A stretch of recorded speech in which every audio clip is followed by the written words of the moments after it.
Well, I was teasing Arizona coach Dave Rubio right before we started this video chat that he's a much better coach when he has healthy players. And even still, as well as the Wildcats are doing this season, he still doesn't have all that many healthy players. Dave, how are you putting up with what you've gone through the last couple of years with injuries and stuff? Well, certainly last year was challenging because we lost our setter at the last 6 matches of the year, and she was hurt, kind of nursing that injury all year last year. And then this year, it's been just a rash of injuries, concussions, really primarily. That's Fortunately, it hasn't set us back that much, but we haven't been full strength for quite some time. You know, it's somewhat ironic that we did that 12-part series about concussions in August and the impact it's having on volleyball. And the very first quote of the series was attributed to you. Remember, I asked you, I said, Dave, have you ever dealt with concussions? And you said, we all have. And it wasn't meant to be prophetic, but, as an aside, everybody should go to volleyballmag.com and read our concussion series. But it's a serious thing to deal with, isn't it? Well, it certainly has, I think, impacted several programs. We've never had as many concussions this year, as many as we've had this year. I mean, it's been astounding. We've actually had more concussions on our team than our football team. And so we've had to date 8 concussions. One player had 2 concussions kind of back to back. And so it's really affected, any team that's had several like we have, and to experience to their starters as well. Wow. Well, all that aside, you guys are 19-9, 8-8 in the Pac-12 after a really, really tough 2017. You got off to a great start this year. I think you scheduled really smart, and the team built confidence. Is that fair to say? Exactly right. I knew that we were going to. Normally, you try to schedule harder and get more wins on the non-con because the RPI is based on your opponent. 50% is based on your opponent's win-loss record. But I felt like the confidence factor was such a big deal for us based on what happened last year.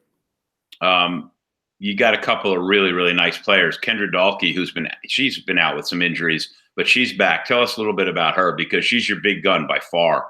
Kendra struggled last year and kind of was under the gun this year to come back and not only have a change in her attitude, but also physically get a little bit better. And fortunately for us, she kind of took to heart what we had to say last year when we talked at the end of the season, and really has turned into a terrific player, as good an outside hitter as we've ever had here, which is, in my opinion, saying quite a bit. No, that is. Paige Whipple brings a lot too. She's a big part of the offense. Because Kendra's been out the last couple of weeks, it's allowed Paige to really kind of step into her role, Kendra's role, and struggle with the aspects of being the only 6 out on the floor, and then kind of dealing with that and then rising to the occasion. She's been really, really good the last couple of matches. And then with the addition of Kendra, now, the responsibilities are very similar. And so she's been able to really blossom the last couple of matches.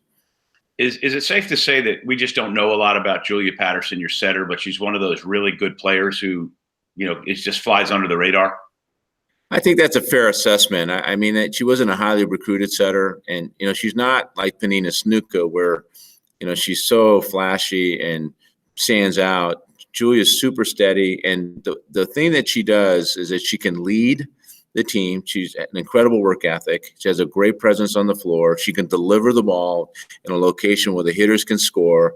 And ultimately, she understands the offense. And the offense, based on Paige and Kendra, is a little more sophisticated than I've had in the past. I should have pointed out, too, you guys are ranked this week, I think, 24th. You've been as high as 20. And, you're on that cusp. And one of the things that impresses me about your team, and the times I've seen you correct me if I'm wrong, we always talk about teams with a balanced offense. It seems like your team has a balanced defense. Devin Cross is a big blocker, but, it seems like everybody gets into the act for you. Well, for us, it's all the pieces that come together for us. And if you take one of those pieces out, we're not nearly as good. And that's why the struggles we've had, with the injuries has really kind of played a little bit of havoc with our ability to kind of have any kind of rhythm in the offense. But once everybody's there and everyone's dialed in, I think we're pretty hard to defend. And defensively, I think the blocking's been pretty solid, and then the defense behind the block has been very good. So when Devin and Chardonnay are together, and then our pin blockers are all on the same floor at the same time, then it makes defense a lot easier for us to play. You finish up this weekend. You've got USC and then UCLA coming to town, then Cal the next week, and you go across Arizona over to Arizona State. So 4 regular season matches left. Thoughts about coming down the home stretch? Well, it's nice that we're going to be home in our home state, and with 3 of those matches are going to be in McHale, which is I think helps us. And then going to ASU is never a picnic, but at least we don't have to get on a plane and travel somewhere a long distance. So I think the schedule bodes well for us. I think the postseason is still up in the air. I think that we had to get to 10 wins in the conference. I think 21 wins overall. I think that helps us and takes us off the bubble. Right now, I really feel like we're still a bubble team. I don't think anybody wants to play Arizona if they get the opportunity in the NCAA tournament. Let me ask you this before we go, because you are the dean of Pac-12 coaches who's been there the longest in the Pac-12. Always have to pay a little homage to Beth Lanier at Utah, who's been there a long time. Of course, they came in long after. Is Stanford one of the best teams for one season that you've seen in your time? I don't know. Man, you're really testing my memory. But I mean, there's been some great Stanford teams in the past with Logan Tom and certainly with Kerry Walsh. Some of the UCLA teams early on, they had Elaine Young and Marissa Hatchett, and some of the USC teams. I mean, they certainly belong in that company, and we'll see. I think if Stanford wants to go down in the history books as one of the best teams, if not the best team, then they need to win. They need to win it all. They need to win the national championship. And they're certainly capable of doing that.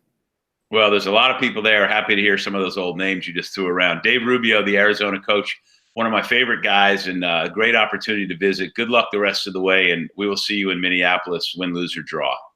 Thanks a lot, Lee. I appreciate being on.